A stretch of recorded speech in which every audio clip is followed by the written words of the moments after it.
મંત્રીમંડળના સાથી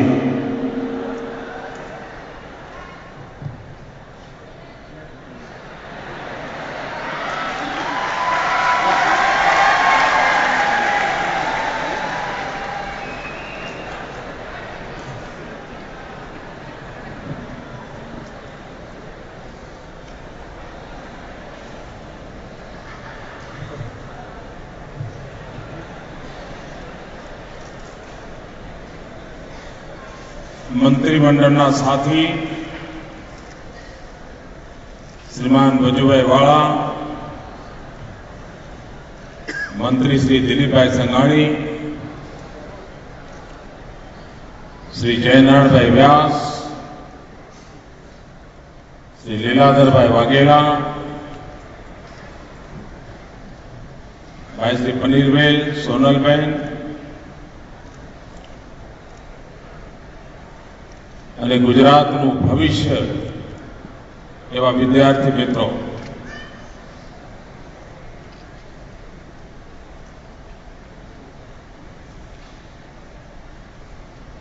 ઘણીવાર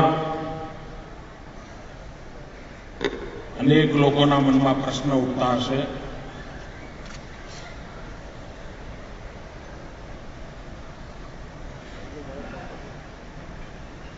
અને આપણા સમાજની એક સ્થિતિ એવી છે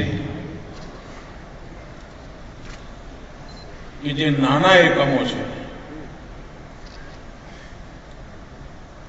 એના પ્રત્યે જોવાનો ભાવ કંઈક જુદો હોય છે. તમે સામાન્ય નોકરી કરતા હો, ગુજરાન ચાલે એવું સંતોષકારક કમાતા હો, છતાંય ઘણા લોકોને એવું લાગતું હોય કે આના કરતા બેંકમાં પટાવાળાની નોકરીઓ તો વટ પડતો.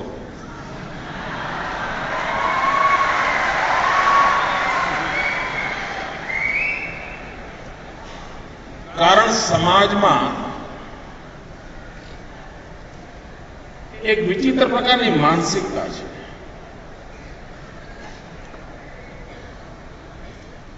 કોઈ ઓટો રિક્ષા ચલાવતો હોય, પોતાના ઘરની 3 ઓટો રિક્ષાઓ હોય, કોઈ પણ નોકરી કરતા વધારે કમાતો હોય, પણ ઓટો રિક્ષા ચલાવે છે એટલે એની તરફ જોવાનો દ્રષ્ટિકોણ જુદો. આ જે સમાજ જીવનની મનસ્થિતિ છે એ જ્યાં સુધી આપણે બદલીએ નહીં ત્યાં સુધી ગૌરવભેર સ્વાભિમાનપૂર્વક દેશના વિકાસ માટેનો ભાવ જાગવો મુશ્કેલ બનતો હોય છે. અને તેથી જરૂરિયાત છે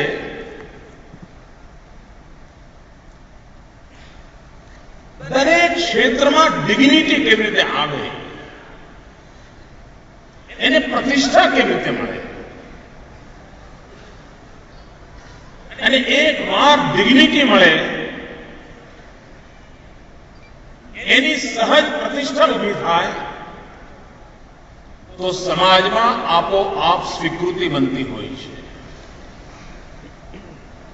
એક સમય હતો કે આપણે ત્યાં આંગણવાડી એટલે કઈ એનું મહાત્મા જ નહીં. એ તો તેડા ઘેર બેન આવી હતી, ઘોડિયા ઘરવાળી બેન આવી હતી. ઘરે આપણા બાળકને આવે લઈ જાય તો આપણને ખબર ન હોય કે આ બેનનું નામ શું છે, કામ શું કરે છે.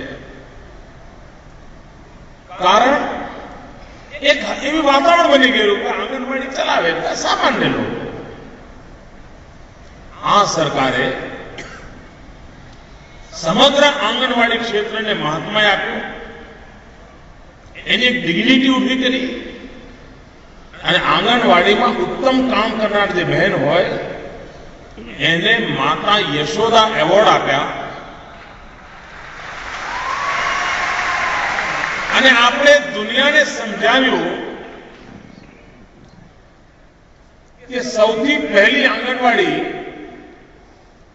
માતા યશોદાએ ચાલુ કરી હતી અને દેવકીના પુત્ર કૃષ્ણને માતા યશોદાએ ઉછેર્યો હતો અને આવો મહાપુરુષ નિર્માણ થયો જેને આજે હજારો વર્ષ પછી યાદ કરીએ છીએ અને એટલા માટે માતા યશોદાનું મહત્વ છે. આપના સંતાનને આ આંગણવાડીની ભેટ જે રીતે ઉછેરે છે, સંસ્કારિત કરે છે, મોટો કરે છે, એ કામ માતા યશોદા જેવું કરે છે.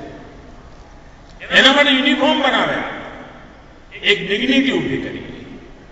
મિત્રો એવી જ રીતે આઈટીઆઈ એટલે જાણે કઈ છે જ નહીં.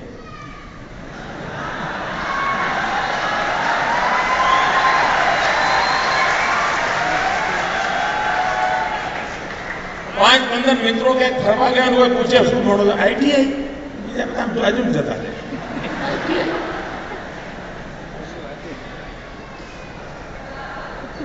મારે આ સ્થિતિ બદલવી છે.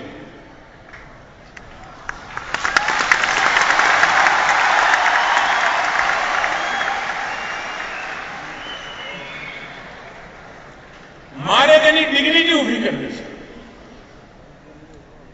શ્રમ એવ જયતે એ આપણે ત્યાં કહીએ છીએ.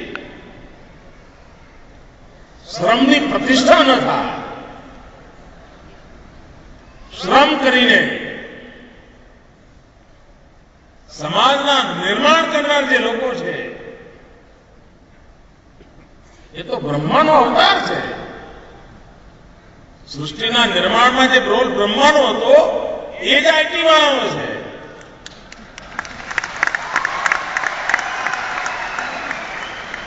એ નાના પ્રમાણમાં હશે. બ્રહ્માએ વિશાળ વિશ્વ ફલકમાં કામ કર્યું છે, પણ એક નાનકડું કામ પણ આપણે કરી રહ્યા છીએ. જ્યાં સુધી આ પરિવર્તન ના આવે ત્યાં સુધી જે કોઈ એમાં કામ કરતું હોય ને, કેટલાક એમ જ ત્યાં આઈટીઆઈમાં દાખલ થયા હોય, નાના હોય ત્યારે ઘરે મહેમાન આવ્યા હોય ત્યારે મમ્મી પપ્પાએ ઓળખાણ કરાવી હોય. આ બાબો છે ને એને ડોક્ટર બનાવવાનો છે, આ દીકરી છે ને એને એન્જિનિયર બનાવવાની છે, અથવા એમ કે આ બાબો છે ને એને એન્જિનિયર બનાવવો છે, દીકરી છે ડોક્ટર બનાવવું છે. દરેકના ઘરમાં આ તમે સાંભળ્યું જ હશે. એ તમે પણ બધા મોટા થયા, તમને પણ કોઈ કોઈ કહ્યું હશે આને ડોક્ટર બનાવો છે. હવે બન્યા નહીં. 8માંથી ગાડું આગળ જ ના ગયું. પછી મમ્મી પપ્પાએ કહ્યું છે કે સાહેબ એવા હતા. કારણો જુદા જુદા શોધ્યા હશે, પણ આપણી ગાડી અટકી ગઈ હશે. અને પછી માળ ક્યાંક આઈટીઆઈમાં મેળ પડ્યો હોય, આપણને પણ એમ લાગ્યા કરે કે મારે તો એન્જિનિયર થવું હતું અને આઈટીઆઈમાં, મારે તો ફલાણું થવું હતું પણ આઈટીઆઈમાં. એટલે મન જ ન લાગે. અને જે સાહેબો હોય એન્જિનિયરિંગ ભણીને આવેલા હોય, ડિપ્લોમા કરીને આવ્યા હોય, એમને પણ એમ લાગે હા હવે ઠીક આ તો બધા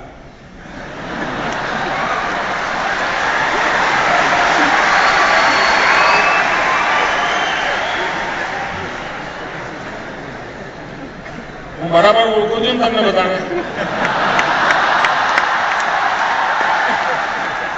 તમારા બધા પ્રોબ્લેમ મને ખબર છે કે મિત્રો મારે આ જે ખાઈ છે એ ખાઈને ખતમ કરવી છે.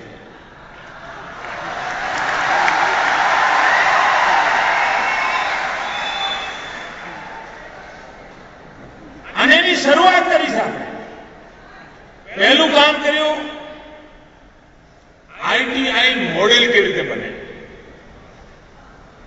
ઉત્તમ પ્રકારની આઈટીઆઈ રચના કેવી રીતે થાય, એના મકાનોનો સુધાર કેવી રીતે થાય, એના કોર્સિસમાં આધુનિકતા કેવી રીતે આવે, ત્યાં ડિસિપ્લિન કેવી રીતે આવે, યુનિફોર્મ કેવી રીતે આવે, એમાં ટેકનોલોજીનો ઉપયોગ કર્યો. આ બધી શરૂઆત કરી આપણે. અને મને સ્મરણ છે કે 5-1 વર્ષ પહેલા ભારત સરકારના આ વિષયના બધા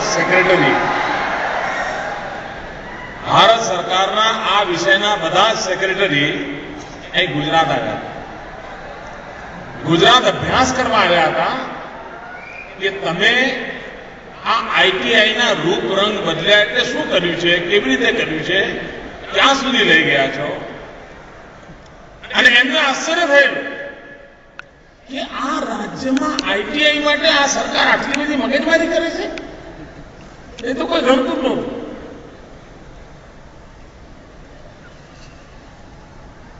મિત્રો, એના પછીની સ્થિતિ એ બની કે ગુજરાતે જે પ્રયોગ શરૂ કર્યો એના આધારે ભારત સરકારે એક યોજના બનાવી કે આઈટીઆઈ અપગ્રેડ કરવી, આઈટીઆઈ મોડેલ બનાવી અને ગુજરાતના મોડેલને આગળ કેમ ધપાવવું, આનો વિચાર ભારત સરકારે કર્યો. આપણે એક દિશામાં કામ. બીજું કામ આપણે આ કર્યું કે આઈટીઆઈમાં જે વિદ્યાર્થીઓ ભણે છે, 8મું ધોરણ ભણીને એને આઈટીઆઈ કર્યું હોય પણ એને 8મું જ ગણવાનું. 10મું ધોરણ ભણીને 2 વર્ષ આઈટીઆઈમાં લગાયા હોય તો પણ એને આઈટીઆઈ જ ગણવાનું. 10મું ધોરણ પાસ થયો હોય, માંડ 35% આવ્યા હોય તો પણ એ આઈટીઆઈ વાળાને ધોળકિયા કરતો હોય, તું તો 8મા વાળો છો, તું તો 8મા વાળો છો. 12મા ધોરણમાં 2 વખત માંડની પરીક્ષા પાસ કરી હોય, અંગ્રેજી ગણિત લીધા ના હોય અને છતાં આઈટીઆઈ વાળામાં તું જવા દે યાર, હું મેં 12મું પાસ છું. આવું થતું હતું ને. આપણે સ્થિતિ બદલી. આપણે નક્કી કર્યું, નિર્ણય કર્યો કે 8મા ધોરણ પછી 2 વર્ષે આઈટીઆઈ કરે છે એને 10મું ધોરણ પાસ ગણવો. 10મા પછી જેને 2 વર્ષ કર્યું છે એને 12મું ધોરણ પાસ ગણવું.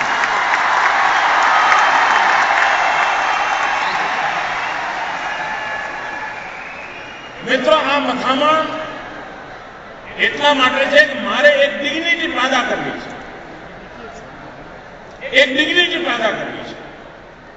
તમે જોયું હશે, સેનામાં એક સિપાહી,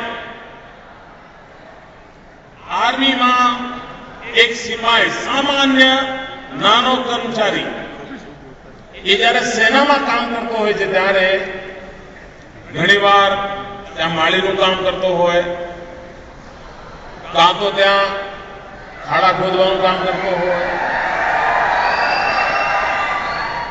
પરંતુ યુનિફોર્મ, પરેડ, આ બધી બાબતોમાં એની સમાનતા હોય છે. અને પરિણામે એ જ્યારે નીકળે ઘરથી તો તમને એને જવાબદાર લાગે. એનું એક કોન્ફિડન્સ લેવલ વધ્યું હોય છે. સામાન્ય સિપાહી હોય, આર્મીમાં તદ્દન નાનું, આપણે ત્યાં જે પ્યુન કામ કરે છે એના કરતા કદાચ નાનું કામ કરતો હોય, પણ એની એક ડિગ્નિટી ઉભી થઈ છે ઇન્સ્ટિટ્યુશનમાં અને સમાજમાં પણ. એ ક્યાંય પણ જાય તો ડિગ્નિટીથી એની તરફ જોવામાં આવે છે. ભાઈઓ બહેનો, જો સામાન્ય આપણી ઇન્સ્ટિટ્યુશનમાં કોઈ પટાવાળો હોય એને પટાવાળાની નજરથી જોવામાં આવે. પણ આર્મીમાં એ જ કામ કરનારો માણસ હોય પણ એક ઇન્સ્ટિટ્યુશનલ એરેન્જમેન્ટ એવી છે એ જ્યારે સમાજના લોકોની વચ્ચે મળે તેને એને ડિગ્નિટીથી જોવામાં આવે છે. આપણને પણ આમ જતો બધા ભાત મિલાવવાનું મન થાય. વાહ, પ્લેટફોર્મ પર ઉભા હોઈએ તો મનમાં એમ થાય કે એની જોડે ફોટો પડાવી. આ થતું હોય છે. કારણ એની એક પ્રકારની ટ્રેનિંગ થઈ છે.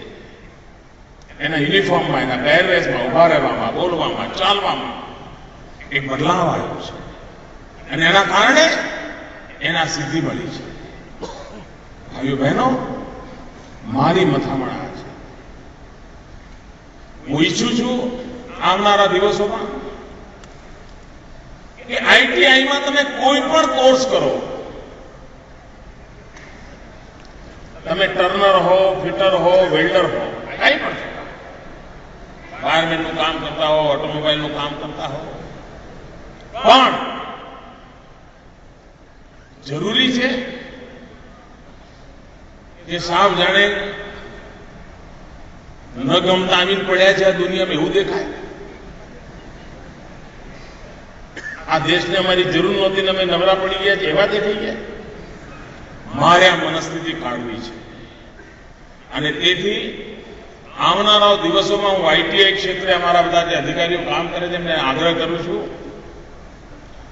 કે એમની જે પ્રકારનું ટેકનિકલ નોલેજ મળે એની સાથે સાથે સોફ્ટ સ્કિલનું પણ 15 દિવસનો મહિનાના કોર્સિસ એની સાથે જોડવા જોઈએ.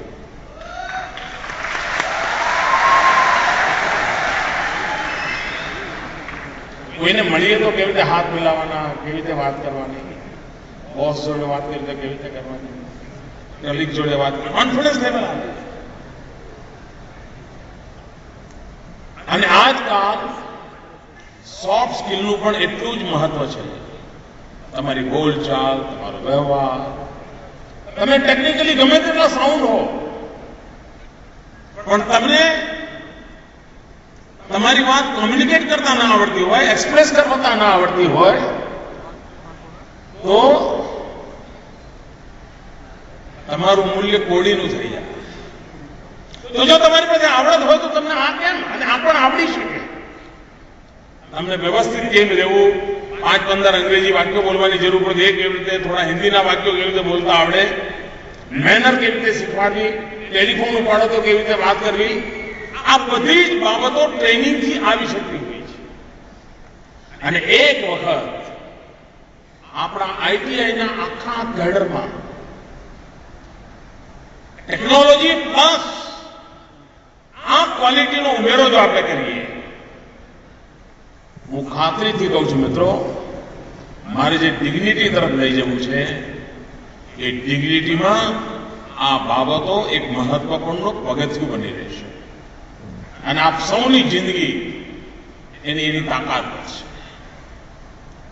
તમે જોયું હશે કે કોઈ શેઠિયાને ત્યાં દુકાન હોય, કરિયાણાની દુકાન હોય કે પ્રોવિઝન સ્ટોર હોય, જેમાં 5-50 ચીજો એક સાથે બધી વેચાતી હોય, ત્યાં એક ગુમાસ્તો કામ કરતો હોય છે. એ ગુમાસ્તો કામ કરે, બોલો છે એ આ લાવ્યા, એક પેલું લાવ્યા, એટલે ક્યાં ગયો તો જોતો નથી, ઘરાક આવ્યો છે, એવું ચાલે ને? તમે કોઈ મોટા મોલમાં જાઓ, તો ક્યાંય કોઈ સરસ મજાનો કોટ પેન્ટ ટાઈ પહેરેલો અથવા જાકેટ પહેરેલો અથવા અપ ટુ ડેટ કપડા પહેરેલો છોકરો કે દીકરી ઉભી હોય, એ તમને શું કરતી એ જ આપતી હોય બધી, આ વસ્તુ પેલી વસ્તુ, એ પણ છે તો ગુમાસ્તો જ ને. એ મોલનો ગુમાસ્તો છે, પેલો દુકાનનો ગુમાસ્તો. પણ મોલમાં કામ કરે, એનો પહેરવેશ, એની સોફ્ટ સ્કિલ, એની ડિગ્નિટી બને છે અને આપણને પણ કોઈ મહત્વનો માણસ લાગે છે. હકીકતમાં જે પેલા નાના પ્રોવિઝન સ્ટોરમાં એક ગુમાસ્તો જે કામ કરે છે એ જ કામ કરે છે, કામમાં ફરક નથી, પણ મોલ કલ્ચરની અંદર એક ડિગ્નિટી ઉભી થઈ છે. આ જે બદલાવ આવે છે, જે બદલાવ માણસમાં કોન્ફિડન્સ પેદા કરે છે. અને હું માનું છું કે આપણી વિકાસ યાત્રાની અંદર આ બાબતના મહાત્મ્યને જોડવાની જરૂરિયાત ઉભી થઈ છે. મિત્રો, 21મી સદી હિન્દુસ્તાનની સદી છે. આપણે બધા સાંભળીએ છીએ, તૈયારી કરી છે, આ પૂરી થવા આવશે. આપણે જન્મદિવસ ઉજવીએ એમ 21મી સદી જતી જાય. જે તૈયારી 20મી સદીમાં કરવી જોઈતી તો થઈ કે ન થઈ, હવે મોડા પડે પાલવાય નથી. જો ભારત 21મી સદી ભારતની સદી બને એવા ઈચ્છતું હોય તો આપણે આપણું ધ્યાન આપણી યુવા શક્તિ ઉપર કેન્દ્રિત કરવું પડે. યુવા શક્તિ પર કેન્દ્રિત કરવું પડે. દુનિયાનો હિન્દુસ્તાન સૌથી યુવાન દેશ છે. અને જો દુનિયાનો સૌથી યુવાન દેશ હોય જ્યાં 65% કરતા વધારે જનસંખ્યા યુવક છે. તમારામાંથી યુરોપ કદાચ તમને જવાનું સૌભાગ્ય ન મળ્યું હોય, પણ તમે ટીવી પર કોઈ વાર બીબીસી કે કંઈ જોતા હોય તો તમને જોતા હશો કે તમને લોકો જો દેખાય તો મોટા ભાગના ઘરડા લોકો દેખાય. હાથમાં વોકિંગ સ્ટીક હોય, ધીરે ધીરે ચાલતા હોય. તમારે આમ 50-100 લોકો જાય ત્યારે માંડ જવાનીઓ દેખાય. આખી યુરોપમાં એવી સ્થિતિ છે. અહીં આપણે ત્યાં આમ રસ્તે રજડતા અથડાતા એટલે બધું યુવા શક્તિ છે. આ યુવા શક્તિને કેવી રીતે આ દેશના નિર્માણના કાર્યમાં લગાવવી જોઈએ, અને એ જો લગાવી હશે તો 3 બાબતો છે જેની પર ધ્યાન કેન્દ્રિત કરવાની આવશ્યકતા હોય છે. અને મિત્રો, બધી જ બાબતો તમારા માટે પણ ઉપયોગી છે.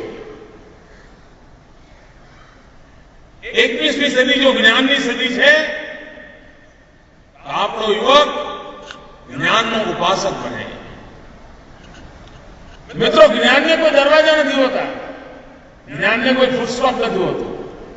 આટલું ધોરણ ભણીને ઉઠી ગયા માટે બધું પતી ગયું નથી હોતું. મિત્રો, મેં એક કામ કરાવ્યું હતું આપણી સરકારમાં 4 વર્ષ પહેલા.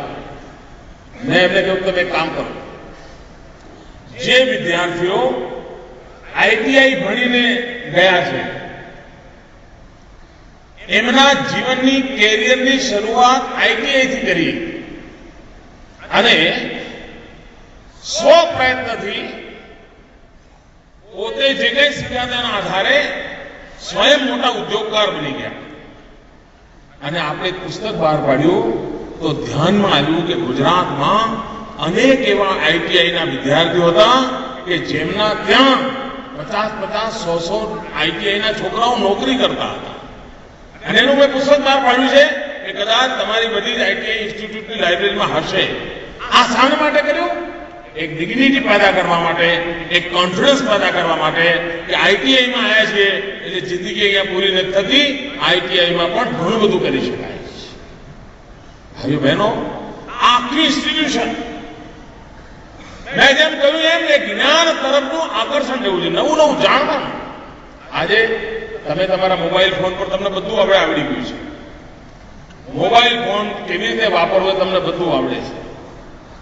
અને હું વચ્ચે હમણાં કપરાલા કરીને વલસાડ જિલ્લાનું ઇન્ટિરિયર એક ગામ છે. આ કપરાલાની અંદર ડેરીના એક ચિલિંગ સેન્ટરનું ઉદ્ઘાટન કરવા ગયો હતો. જ્યાં આગળ આદિવાસી વિસ્તાર છે, આદિવાસી બહેનો દૂધ ભરે છે, ત્યાં દૂધ આપવા માટે આવે છે. નાનકડું ચિલિંગ સેન્ટર બન્યું હતું. મારા માટે આશ્ચર્ય હતું કે દૂધ ભરવા આવનારી જે બહેનો હતી એનો પણ એમને ત્યાં 101 બહેનો એકત્ર કરેલી હતી આજુબાજુના ગામડામાંથી, આદિવાસી બહેનો હતી. અને અમે જ્યારે ઉદ્ઘાટનની વિધિ કરતા હતા ત્યારે બધી આદિવાસી બહેનો પોતાના મોબાઈલ ફોનથી અમારો ફોટો પાડતી.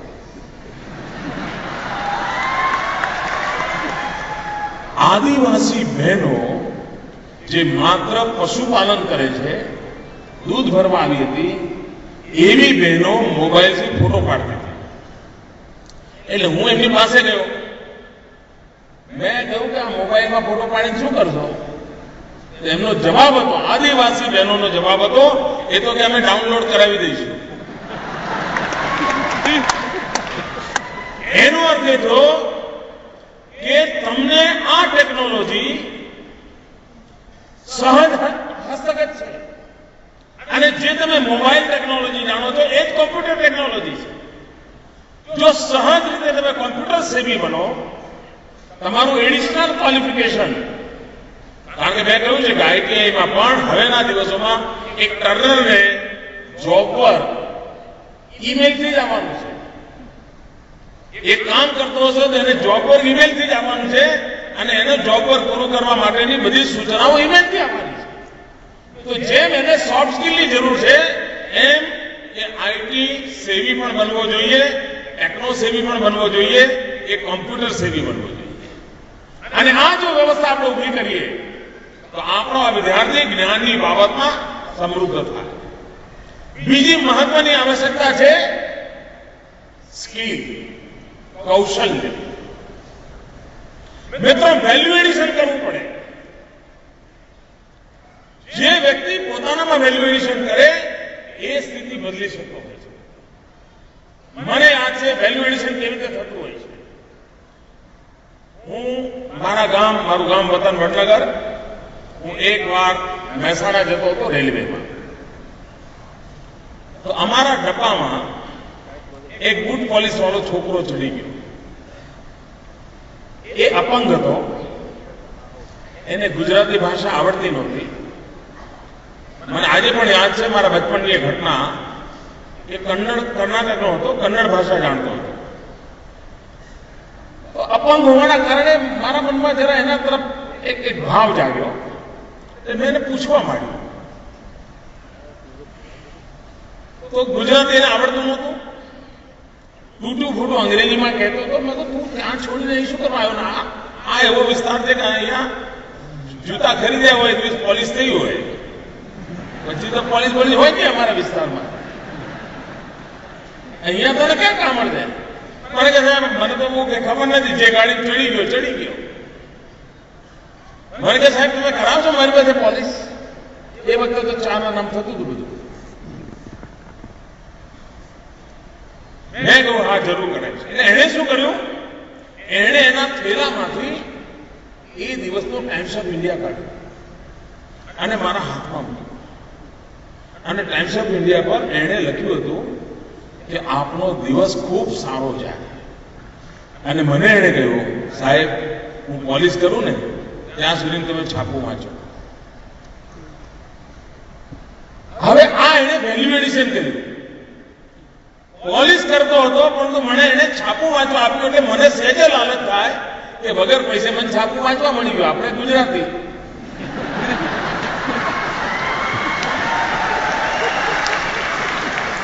સિંગલ ફેર ડબલ જર્ની. એને પણ મને છોકરા પરતે આજે પણ એનું ચિત્ર એવું ને એવું મારા મનમાં પડ્યું છે કે એને ખબર હતી કે ગ્રાહકના સંતોષ માટે શું શું કરી શકાય. તો માત્ર સરસ પોલિશ કરીને મને જૂતા આપે એના કરતા એને પ્રોફેશનલ સ્કિલ એટલી ડેવલપ કરી હતી કે એને મને એને ટાઈમ્સ ઓફ ઇન્ડિયા વાંચવા આપ્યું. બીજા ગ્રાહક પાસે ગયો, પોલિશ કરતો હતો, ફરી એને એ ટાઈમ્સ ઓફ ઇન્ડિયાને આપ્યું. પોલિશ કરે ત્યાં સુધી તમારે હેડલાઇન વાંચી લેવાય. એક નાનકડો ઉમેરો સુધારો એક ગુડ પોલિશ વાળાને જો આવડતો હોય મિત્રો, આ બધી value addition, skill value addition આપણા મહત્વને વધારતી હોય છે. સ્કિલ બાબતમાં કોઈ કોમ્પ્રોમાઇઝ ન હોય. જિંદગી જીવવાનો આનંદ તમારી પાસે કેટલો હુનર સરસ છે, કેટલા પ્રકારનો હુનર છે એના ઉપર છે. અને ત્રીજી વસ્તુ જરૂરિયાત છે કેપેસિટી. તમારામાં ક્ષમતા જોઈએ. જ્ઞાનનો ભંડાર પડ્યો હોય, કૌશલ્ય હોય, પરંતુ ડિલિવર કરવાની ક્ષમતા ના હોય. ઘરની અંદર ગેસ હોય, કુકર હોય, સગડી હોય, લોટ પાણી લાકડા બધું જ હોય, પણ રાંધવાની ક્ષમતા જ ના હોય તો લાડુ ક્યાંથી બને ભાઈ? બધું જ હોય. અને તેથી કેપેસિટી હોવી બહુ જરૂરી છે. તો જ્ઞાન, કૌશલ્ય અને ક્ષમતા આ ત્રણેયની દિશામાં આપણે જો કામ કરીએ તો મને વિશ્વાસ છે મિત્રો કે આપણે આપણી જાતને તૈયાર કરી શકીએ, એને તૈયાર કરી શકીએ. અને બીજી વસ્તુ મિત્રો, જયારે સપના જોતા હોઈએ ત્યારે હું અહીં બધા જ વિદ્યાર્થી મિત્રોને કહું છું, નવજવાન મિત્રોને કહું છું કે આઈટીઆઈ ભણ્યા પછી પણ તમારી જિંદગીનો ક્યાંય પૂર્ણવિરામ નથી. તમે ખૂબ નવી ઊંચાઈઓ પાર કરી શકો એવી સ્વાભાવિક છે. કારણ કે જો તમારી પાસે હવે તો મિત્રો કવિઓ પણ ઇન્કમ ટેક્સ ભરે છે.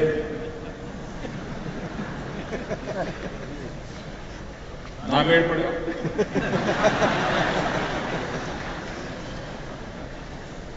નહીં તો એ કૌશલ્ય જેને આવડતું હોય તો પહેલા પ્રશ્ન ઉઠતો હતો એની રોજીરોટીનું શું?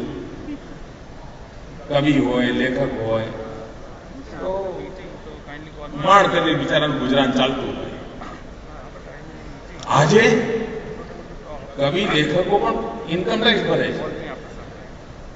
તો ટેકનોલોજી વાળી પાસે તો કેટલી બધી તાકાત હોય છે મિત્રો.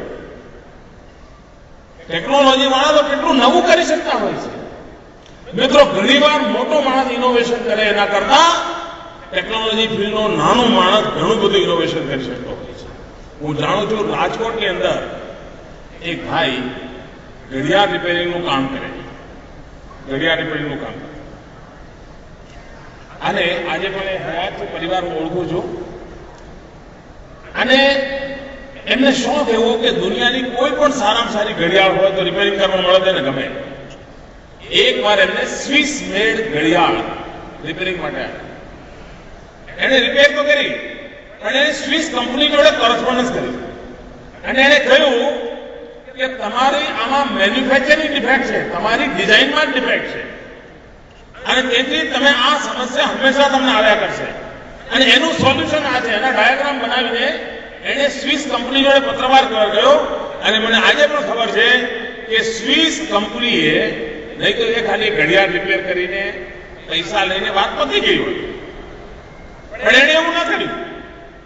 એને એમાં રુચિ લીધી અને સ્વિસ કંપનીએ સ્વીકાર કર્યો કે તમે ખૂબ ઉત્તમ અમને સોલ્યુશન આપ્યું છે અને અમારા નવા જે પ્રોડક્ટ આવશે એ નવા પ્રોડક્ટની અંદર અમે આ ડિફેક્ટ સુધારીને પ્રોડક્ટ કરીશું અને એને ઇનામ મોકલ્યું, એનું એપ્રિસિએશન કર્યું.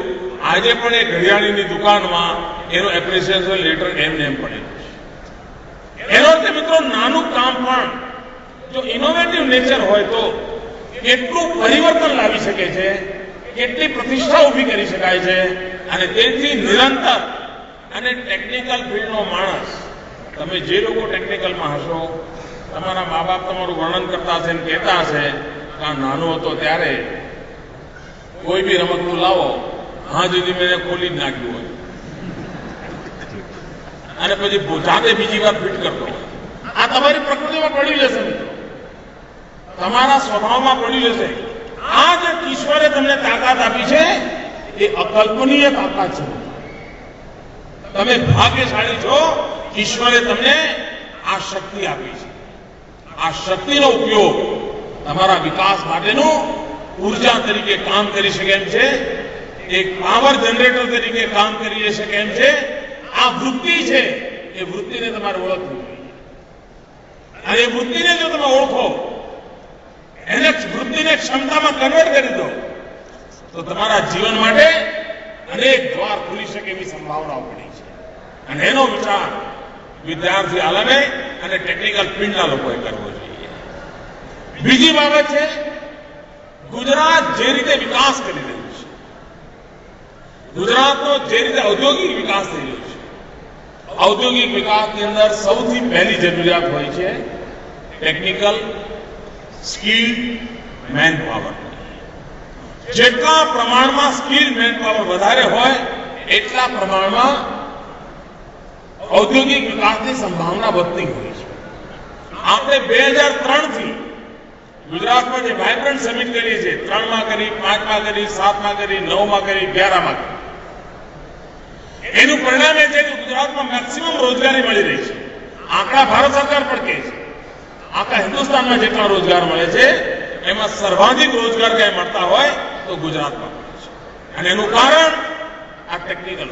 પણ એમાં આપણે એક બીજું કર્યું છે કે જે આ નવી નવી કંપનીઓ આવે છે એને આપણી આઈટીઆઈની સંસ્થાઓને, આપણી એન્જિનિયરિંગ કોલેજીસને, ટેકનિકલ યુનિવર્સિટીઝને, અન્ય યુનિવર્સિટીઝને વાઇબ્રન્ટ સમિટ થયા પછી આપણે મીટિંગ કરતા હોઈએ છીએ અને એમને પૂછતા હોઈએ છીએ કે તમે જે પ્રકારનો ઉદ્યોગ લાવવાના છો એ ઉદ્યોગની અંદર તમને કેવા પ્રકારનો સ્કિલ મેન પાવરની જરૂર છે, એનું જો તમે અત્યારથી એમને કહો તો અમે એ પ્રકારના સ્કિલ મેન પાવર તૈયાર કરવા માટેના સિલેબસ શરૂ કરીએ. અને આપણે ગુજરાતમાં નીડ બેઝ સિલેબસોની તરફ આગ્રહ રાખ્યો છે અને એના કારણે જેવો બાળક આપણે ત્યાં ભણીને નીકળે, મોરબી હોય તો એ બાજુ સિલેબસ ભણાવો ભાઈ, માંડવી હોય, મુંદ્રા હોય તો પોર્ટનું ભણાવો, શિપિંગનું ભણાવો, તો નીડ બેઝ ભણાવવા ચાલુ કર્યું. અંકલેશ્વર બાજુ હોય તો કેમિકલનું ભણાવો. જેથી કરીને લોકલ બાળકોને તરત જ રોજગાર મળી શકે એવું આપણે આયોજન કર્યું અને એટલા મોટા સ્કેલ પર કર્યું છે. અને મિત્રો, ગુજરાત જે પ્રગતિ કરવા માંગે છે એના 3 આધાર છે મુખ્ય. 3 આધારે ગુજરાત આગળ વધવા માંગે છે. જ્યાં સુધી યુવા શક્તિનો સવાલ છે એના સંદર્ભમાં એક સ્કેલ, ખૂબ મોટા સ્કેલ પર આગળ વધવું છે. તમે આ મહાત્મા મંદિર જોઈને તમને લાગ્યું હશે કે આનું નામ મોટો સ્કેલ કહેવાય. નહીં તો પહેલા 10 બાય 10 નો રૂમ બનાવે. મોટા સ્કેલ પર, દરેક ચીજ મોટા સ્કેલ પર. બીજું સ્કિલ, મલ્ટિપલ સ્કિલ સાથે ગુજરાતનું યુથ પાવર કેમ તૈયાર ન થાય. એક યુથને કેટલી બધી ચીજો આવડતી હોય, ટેકનિકલી કેટલો સાઉન્ડ હોય, સ્કેલ, સ્કિલ અને ત્રીજી મહત્વની બાબત સ્પીડ. આ 3S એને પકડીને આપણે ગુજરાતને આગળ વધારવા માંગીએ છીએ. ભાઈઓ બહેનો, આજે આટલા લગભગ 2600 કરતા વધારે નવજવાનોને આજે નોકરી માટેના ઓર્ડર મળી રહ્યા છે. ગયા 10 જ વર્ષમાં આ સરકારમાં 2.5 લાખ લોકોને રોજગાર આપ્યો છે. 2.5 લાખ લોકોને. અને આ વર્ષે 60,000 નવા લોકોને રોજગાર માટેની પ્રોસેસ ચાલુ છે.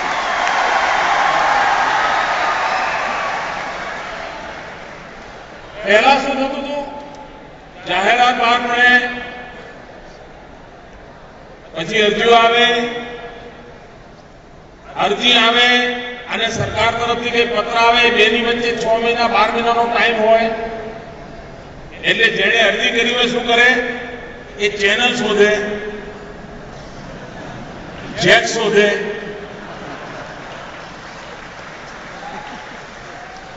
અને વચ્ચે કોઈ મળી બી જાય એમ તે અરજી કરી જાય, ગોઠવી આપીશ, જો આટલું આપવું પડશે. વચ્ચે ટાઈમ ટેબલ રાખ્યું હોય, બધું ગોઠવતા ફાવે ને. પછી ઓર્ડર ઇન્ટરવ્યુ માટેનો કોલ આવે, એમાં 2 મહિનાનો વચ્ચે ગાળો હોય. એટલે ઇન્ટરવ્યુ લેટર આવે, પેલો નાચતો હોય, વાહ મારે ઇન્ટરવ્યુ લેટર આવ્યો. પછી શોધતો હોય, કોઈ ખાદીના જબ્બાવાળો જડી જાય તો એનો જબ્બો પકડે. ઇન્ટરવ્યુ છે સાહેબ, કંઈ કરી આપો. એના ત્યાં કામ એ કંઈક ગોઠવી આપે, એમાં કંઈક પાછું ગોઠવણ થઈ જાય. પેલો બિચારો ગરીબનો છોકરો હોય, વિધવા માનો દીકરો હોય, મા પાસે એકાદ નાનું ઘરેણું હોય તો એ ગીરવે મૂકીને વેચીને પછી કંઈક ગોઠવે બિચારો. એને માણ કરીને ઇન્ટરવ્યુ સુધી પહોંચે. ઇન્ટરવ્યુમાં પહોંચ્યા પછી પાછું આગલી સીડી પર ચડવા માટે બીજા 3 મહિના. એ 3 મહિના ત્રીજા ઉપલી કેડરના લોકો ગોઠવણી કરવા આવે. બધી સાહેબ વ્યવસ્થાઓ હોય. મેં આ બધું કાઢી નાખ્યું.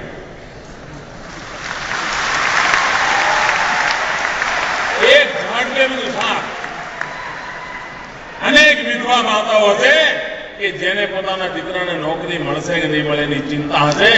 આજે એનો દીકરો હાથમાં નોકરીનું પત્રક લઈને ઘેર જશે ત્યારે એની માને થશે કે હજુ પણ સમજાય કરવું. એક કાણીના ભ્રષ્ટાચાર વગર, એક કાણી પાયના ભ્રષ્ટાચાર વગર શું આ દેશના નવજવાનોને રોજગાર ન મળે? શું રોજગાર માટે વલખા મારવા પડે? એને પગચંપીઓ કરવી પડે? ભાઈઓ બહેનો, અમને મંજૂર નથી.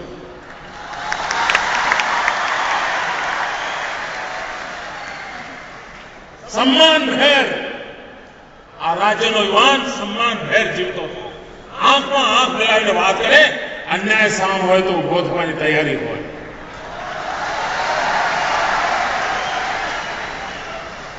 ઓનલાઈન બધી બાબતો ટ્રાન્સપરન્ટ ઓનલાઈન. અને 2600 કરતા વધારે લોકોને આજે નોકરી મળી જશે. પણ જેમને નોકરી મળી છે એમને મારે કહેવું છે, અને જેમને ભવિષ્યમાં નોકરી મળવાની છે એમને મારે કહેવું છે. મિત્રો, તમને નોકરી એટલા માટે નથી મળી, તમને આ પગાર એટલા માટે નથી મળતો કે તમે કંઈક ડિપ્લોમાની ડિગ્રી ધારણ કરી છે, કે તમે કોઈ ડિગ્રી કોર્સ પૂરો કર્યો છે, તમારી પાસે એન્જિનિયરિંગના કોઈ વિશેષ પ્રકારના છે. એટલા પૂરતાથી નથી. છે પરંતુ આના કરતા વધારે તમે જે કંઈ છો એમાં સમાજનું મોટું ઋણ છે તમારા. તમે 200, 500, 1000 રૂપિયાની ફીમાં ભણ્યા હશો. મિત્રો, એક મહિનામાં ચા પીવાની ટેવ હોય તો એ બિલ વધારે બને. એના કરતા ઓછા પૈસામાં ભણ્યા છે. કોઈ ડોક્ટર થાય, વકીલ થાય તો ગરીબના પેટમાંથી કાઢીને એને સમાજે ભણાયો હોય છે. સરકાર એટલે સમાજ છે. અનેક લોકોના યોગદાનને કારણે તમને આ શિક્ષણ મળ્યું છે. અનેક લોકોએ યોગદાન કર્યું છે ત્યારે પ્રાપ્ત થયું છે. એ સમાજને કંઈક પાછું આપવાનો મનમાં ક્યારેય ભૂલીએ નહીં. આજે એક નવજવાને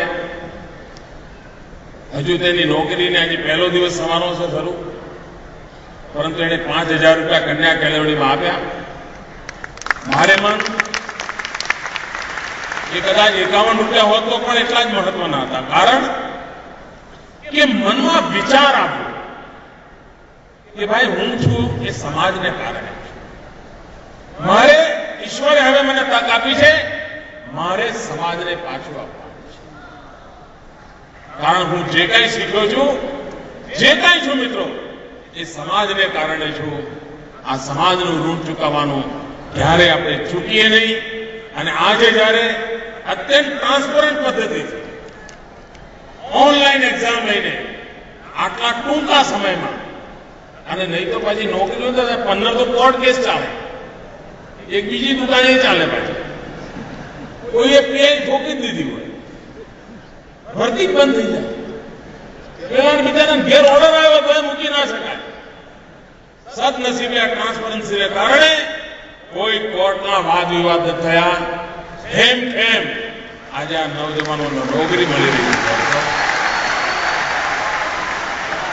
મિત્રો, તમારા જીવનનું સપનું હોય, જેમને નોકરી મળે છે, કે તમારા હાથ નીચે તૈયાર થનાર જે જવાનિયાઓ છે, બહેન દીકરીઓ છે, એમના જીવનમાં નવી નવી ઊંચાઈઓ પ્રાપ્ત કરે. એ જ તમારા જીવનનો સંતોષ હોય અને રાષ્ટ્રની સેવા કરવાનો એ જ માર્ગ હોય. એવી એક ભૂમિકા સાથે આપ સૌ મિત્રો ખૂબ પ્રગતિ કરો, ખૂબ વિકાસ કરો અને ઉમંગ ઉત્સાહ સાથે આગળ વધો.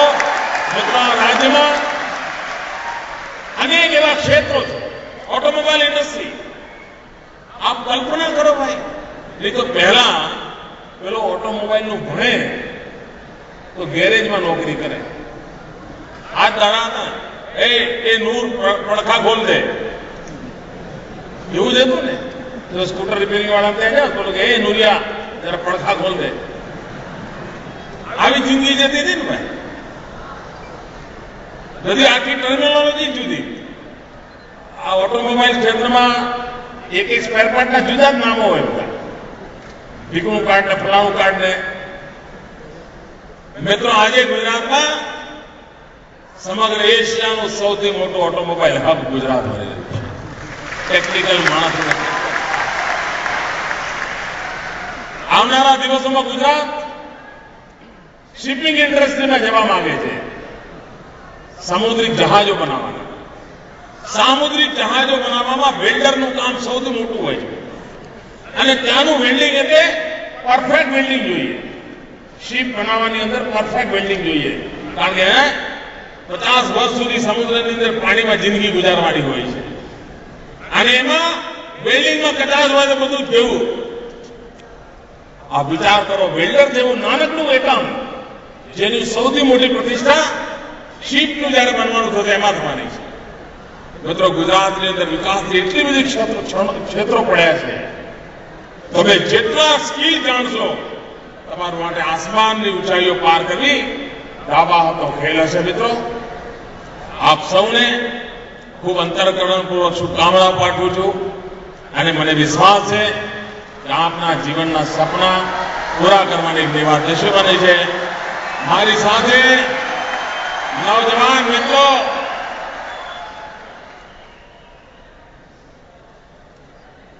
એક વિવેકાનંદ જયંતિ આપણે ઉજવવાના છીએ 150મી. એ યુવા શક્તિ વર્ષ તરીકે મનાવવાના છે. પણ એમાં પણ એક મુખ્ય કામ કરવાના છે, કૌશલ્યની પ્રતિષ્ઠા. હુન્નર એની તરફ આખું વર્ષ ગુજરાત કામ કરવાનું છે. આપ કલ્પના કરી શકો છો કે આપના માટે કેટલો મોટો અવકાશ છે. પૂરી તાકાતથી મારી જોડે બોલો.